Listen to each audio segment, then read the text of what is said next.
Bueno, esta es la segunda parte de análisis estadístico. Eh, Dentro de metodología de investigación o introducción a metodología de investigación, y pues esto es una plática, una clase de Educando en la Investigación. Soy Orlando Carrillo y vamos a comenzar esta segunda parte.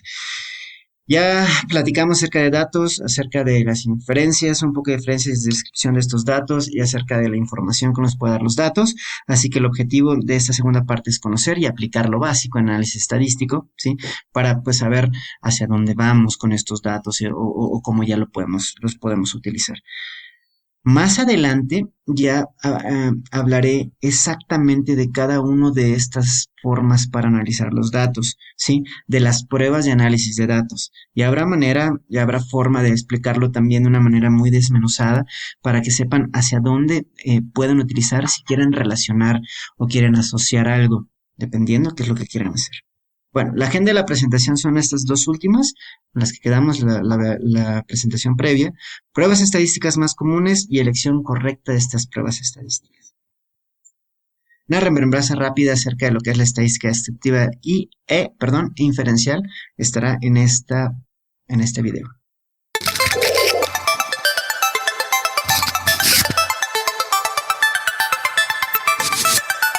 Hola, el día de hoy te explicaré los dos tipos de estadística, la primera y la segunda.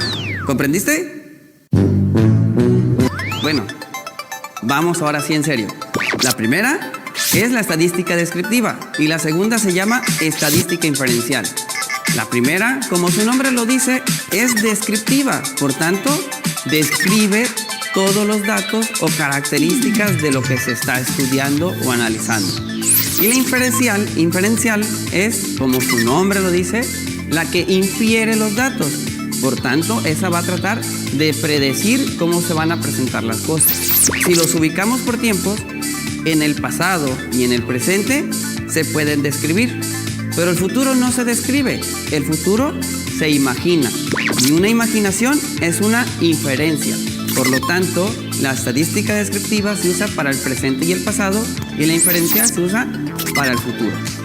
Un ejemplo, tú pides permiso para salir, pero para esto tu mamá y tu papá o tu tutor con quien vivas, quien te dé permiso, si es que te den permiso, esa persona recopiló información tuya de todas las otras veces que has salido.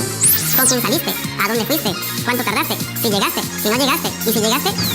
¿Cómo llegaste? Por tanto, esa persona cuando tú llegas y le dices, papi, me da chance de ir a la party, es que se va a poner súper mega guau. Mira, van a ir todos mis amigos. Tu papá, tu mamá te va a preguntar, ¿con quién vas? Y tú le vas a decir que vas con tus amiguis. Y ella te va a preguntar, ¿con cuáles amiguis? Y ya le especificas y tu mamá en su cabeza va a empezar a armar su imagen a partir de los datos descriptivos que juntó de tus experiencias pasadas. Va a suponer lo que puede pasar si te vas otra vez con esa muchacha que solamente te entregó borracha. Va a decir tu mamá, ¿para qué quieres ir? ¿Para emborracharte otra vez? Tu mamá, tu papá se arma una imagen de lo que puede pasar a partir de lo que ha pasado contigo. Por eso, si tú quieres tener siempre permiso, pues procura generar buenos recuerdos para que ellos siempre estén conscientes de que vas a hacer una buena acción cada que salgas y que no te va a pasar nada mal. Lo mismo haces tú cuando tienes novio o novia. Recopilas información del pasado, del susodicho o de la susodicha. Le preguntas, ¿cuántos novios has tenido? ¿Por qué has terminado? ¿Trabajas? ¿No trabajas? ¿Piensas trabajar? Estás generando datos de estadística descriptiva. ¿Por qué? Porque tú, acá en tu mentecita, tú ya estás casada con 4 hijos o casada con 3 hijos, viviendo en Canadá, en una isla o en donde tú quieras. Pero tú ya hiciste estadística inferencial a partir de los datos descriptivos que recopilas. Eso es todo para este video. Si te gustó, no olvides compartirlo con tus amigos. Bueno, entonces eso es estadística descriptiva e inferencial. Un poquito más aterrizada a lo que es pues la vida cotidiana, pero básicamente es eso. ¿sí? Lo que platicábamos la vez anterior. ¿Y por qué recordarlo otra vez? Porque sabiendo qué tipo de estadística es la que nosotros queremos utilizar, obviamente ya sabremos la manera o la metodología o el análisis que vamos a usar, la forma de analizarlo para llegar a conclusiones verdaderas. Bueno, así es que queremos seleccionar una prueba estadística correcta, fácil y rápida. Necesitamos responder a estas dos preguntas. ¿Cuál es mi objetivo o cuál es tu objetivo y qué tipo de datos tengo? Sí, bueno, ¿y eso qué? O sea, mi objetivo pues es responder una pregunta, ¿no? Y los datos pues son los que recopilamos en estas hojas de recolección de datos. Sí, está bien, pero ¿cuáles son? Y para poder saberlo, hay que saber cuáles o responderme. ¿Qué quiero hacer? ¿Quiero asociar un conocimiento o quiero compararlo? Si quiero asociar algo es saber si yo utilizo una variable, qué tanto esa variable se va a acercar o alejar de otra. Y cuando quiero comparar algo, significa qué tanto una variable es diferente a la otra. Entonces, uno es comparar, otro es asociar, pero pues, ¿qué es lo que tú quieres hacer? ¿Qué es lo que yo quiero hacer? Si asociarlo, compararlo. Tenemos esas variables y obviamente de eso depende, perdón, el objetivo o hacia dónde queremos hacer esta inferencia. Pero para ello necesitamos conocer qué tipo de muestra es la que nosotros tenemos y la que queremos utilizar. No es lo mismo poder decir, quiero saber la diferencia que hay entre un medicamento y otro, diferencia que hay entre un medicamento y otro, eso hablaría de una muestra o muestras independientes. Un ejemplo, tengo ahora un poco de dolor de cabeza. Entonces lo que yo quiero saber es si me tomo una pastilla de 500 miligramos de paracetamol, es lo mismo que utilizar una pastilla de 500 miligramos de ácido acetilsalicílico o si hay diferencia y cuál es mejor que otra para quitarme la cefalea en 15 minutos. Si se dan cuenta, tengo dos muestras que son distintas. Aunque las dos sirven para dolor de cabeza, una pues es un tipo de familia de medicamento y la otra es de otro, así que me van a dar diferente efectividad para mi dolor de cabeza. Son muestras independientes, ¿sí? Entre dos medicamentos que estoy usando. Si yo quiero saber muestras relacionadas, hablaría de, por ejemplo, me tomo una pastilla de paracetamol ahora y me voy a tomar otra pastilla de paracetamol en 4 horas.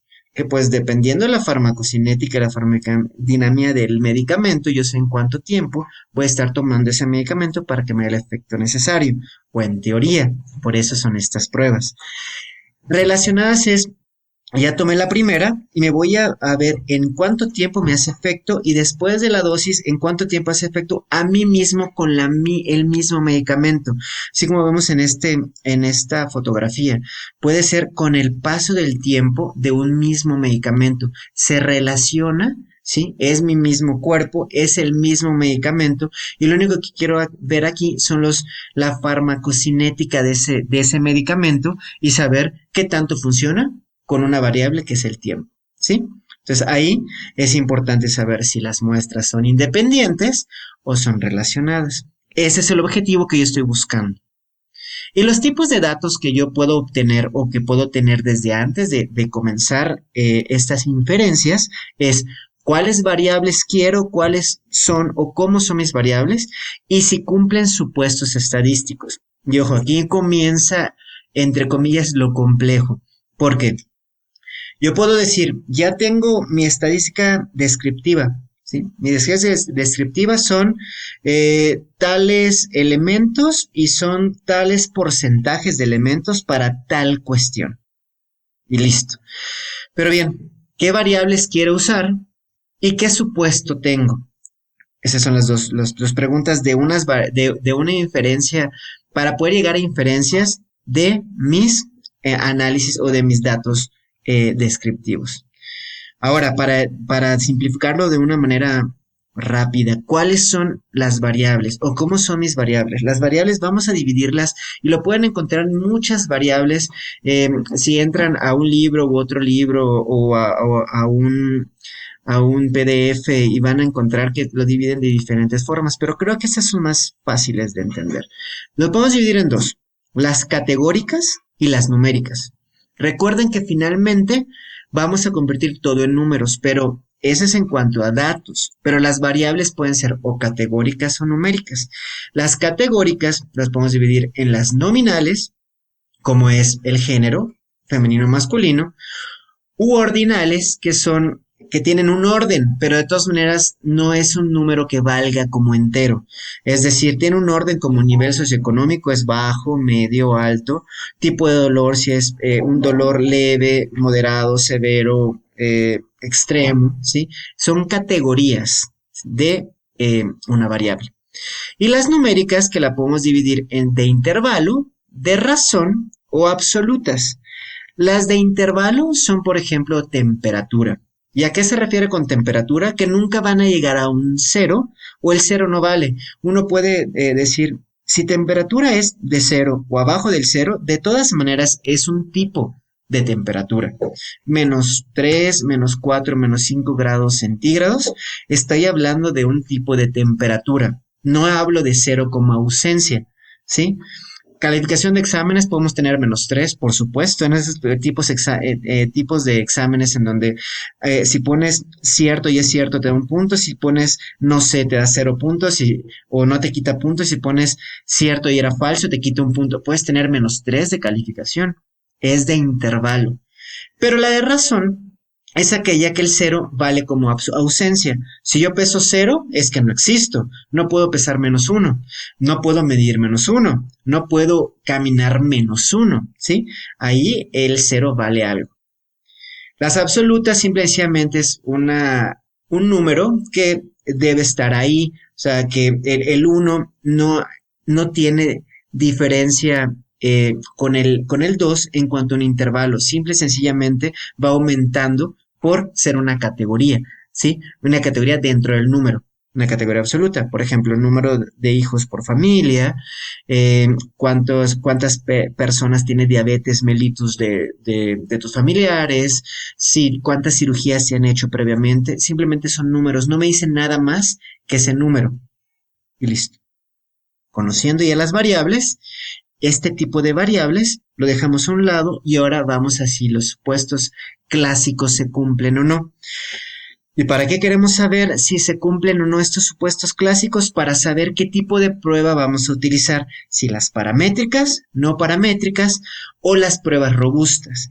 Los supuestos clásicos son estos tres que vemos aquí. Si se cumple la normalidad, si son homogéneos o se cumple la homogeneidad y si son independientes entre una variable y otra.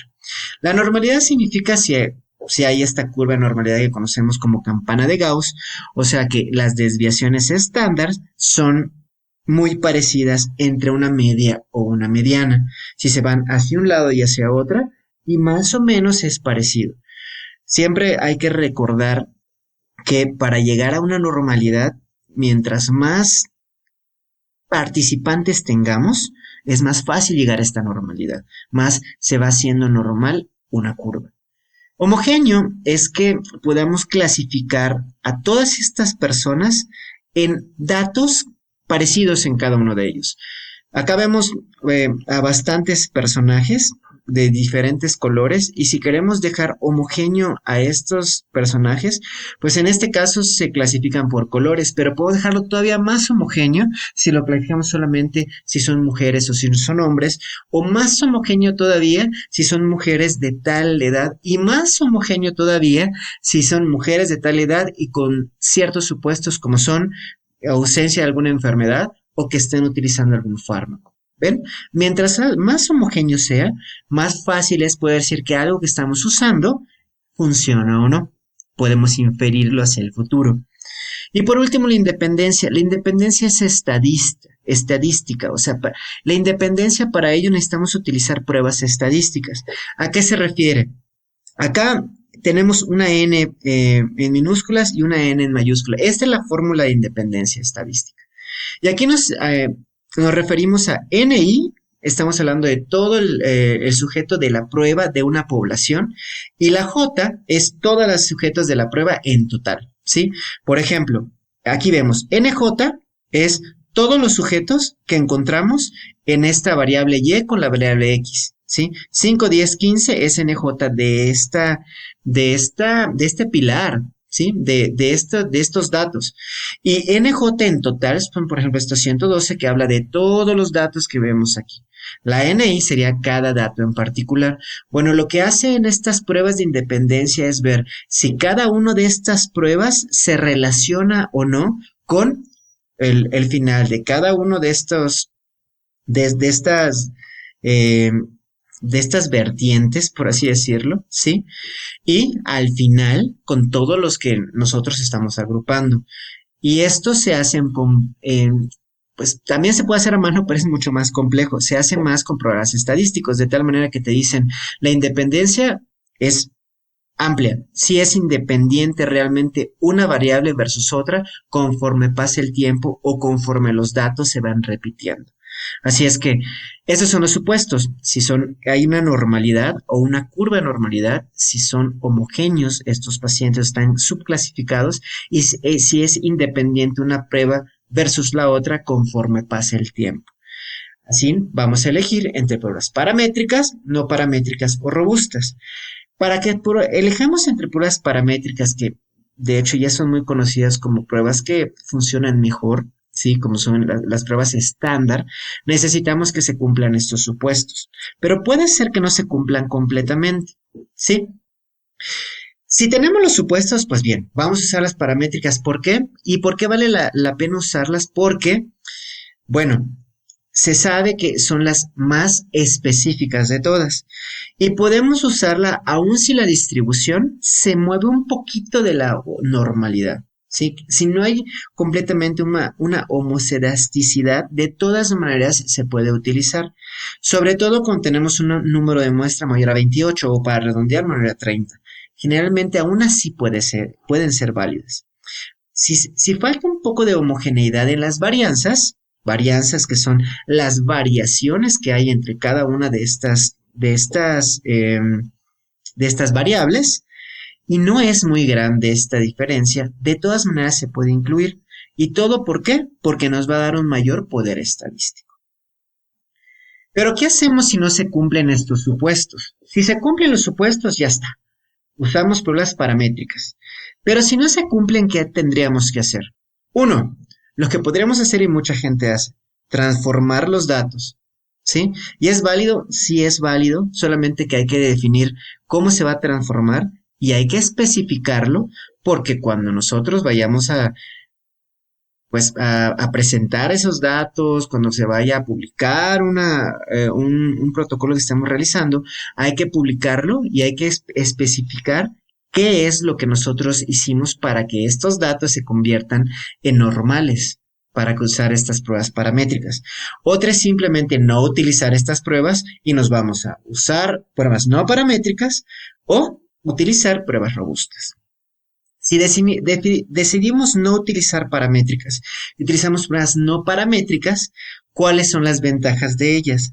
Pues la ventaja de estas pruebas es que son suficientes para contrastar o contrarrestar, ya sea para asociar o para comparar supuestos poco exigentes y que tienen algo de simetría o continuidad, ¿sí?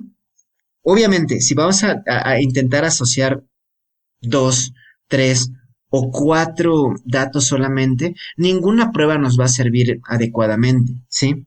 Porque no pueden ser simétricas todavía y tampoco son continuas. Lo menos que podríamos utilizar para realmente hacer pruebas de asociación o que deberíamos utilizar son 15, entre 12 y 17 datos. Y con 12 y 17 datos ahí deberíamos utilizar pruebas ya sean no paramétricas o robustas, que ahora les voy a decir en qué momento se va a utilizar una u otra o se debería utilizar una u otra. Y en caso de que sea algo muy poderoso, que veamos desde un principio que hay una asociación importante, ahí sí podemos pararlo, porque con esos 15 pacientes puede ser suficiente para las pruebas paramétricas, pero para ello también hay algunos programas estadísticos que me dicen si son o no son suficientes esa muestra para utilizar o no pruebas paramétricas. Más adelante veremos eso, si ustedes quieren. Haremos videos en los cuales explicaré cada una de estas pruebas y cómo con los programas estadísticos saber si es importante, si es suficiente o no utilizar un tamaño muestral pequeño o no. Pero, ¿qué más de qué otra forma pueden ser útiles estas pruebas paramétricas? Pues para analizar propiedades nominales u ordinales, sí son suficientes. Luego nuestros maestros nos dicen, no, pues es que si son variables nominales, pues puedes usar las no paramétricas, pero para ordinales no necesariamente, dependiendo qué tanto está funcionando o no lo que tú estás dando como intervención. Suponiendo, tenemos 10 pacientes y le estamos dando un anticoagulante y ese anticoagulante, en esos 10 pacientes vimos que disminuyó la mortalidad en un 80%. Con 10 pacientes es más que suficiente. 80% de disminución de mortalidad solamente en 10 pacientes es muchísimo. Ya no tenemos que buscar más. Y de hecho no es ético buscar más, porque ya vimos con esos 10 pacientes que es suficiente. Entonces no dar esos anticoagulantes puede aumentar la mortalidad en otros pacientes, así que ya no jugamos con ello. Es la diferencia entre medicina y otras áreas, no solamente de salud, sino otras áreas de otro tipo de licenciaturas o otro tipo de profesiones. Aquí con un poquito es suficiente para ya cambiar paradigmas. ¿Por qué? Porque estamos hablando de la muerte de pacientes. Tips. Si el tamaño muestral es pequeño, la distribución de frecuencia suele ser muy asimétrica, así que afecta mucho a la media. Y muchas veces es mejor utilizar la mediana. Esto es para si vamos a utilizar pruebas no normales o no paramétricas, mejor usamos mediana. ¿Ok?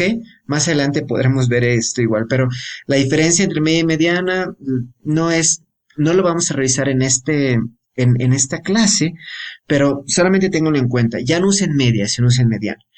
Si utilizan datos ordinales o de rango y no son paramétricos, muy probablemente el tamaño muestral sea pequeño. Entonces, una cosa es importante para poder saber si usamos una no paramétrica y paramétrica, que son los outliers. Los outliers son aquellos datos que se alejan demasiado de la mediana o de la media. Si tenemos datos outliers y son varios, pongamos, varios me refiero a si tenemos 10, 12 datos y con uno o dos datos ya son outlier, eso nos va a jalar completamente las medianas. Mejor utilizamos pruebas robustas. Y es lo que les comento acá. ¿En qué momento usar pruebas robustas? Cuando estamos con muchas influencias de los outlier o cuando tenemos datos no normales, ¿sí? Y que estos datos no normales pueden o no ser homocedásticos. Recuerden, homocedásticos que se mueven acerca de la campana de Gauss. A veces cuando usamos estadística no paramétrica en los no homocedásticos que están muy hacia un lado, no suele ser tan impactante como usar una prueba robusta. ¿Sí? Y otra ventaja es que se puede utilizar si los supuestos clásicos se cumplen o no. De hecho, es algo interesante. Si los supuestos clásicos se cumplen, podemos utilizar pruebas paramétricas y las pruebas robustas y en general nos da lo mismo. Por eso es lo interesante de este tipo de pruebas, pero no cuando no se cumplen. Cuando no se cumplen y no influyen los outliers, es mejor las no paramétricas. Pero si influyen los outliers, estos outliers, es mejor pruebas robustas. ¿Sí? Espero que no esté muy confuso, pero así es en cuanto a las pruebas estadísticas. Y no he entrado realmente a todas las pruebas estadísticas que existen. Entonces, miren, fíjense aquí, ya casi para terminar. Vean, esta es una prueba que se va hacia arriba, o sea, parece que tiene asociaciones conforme pasa el tiempo. Pero vean acá, estos son poquitos datos, no los cuento, pero son como 20, ¿no? O menos. Pero los datos son muy parecidos.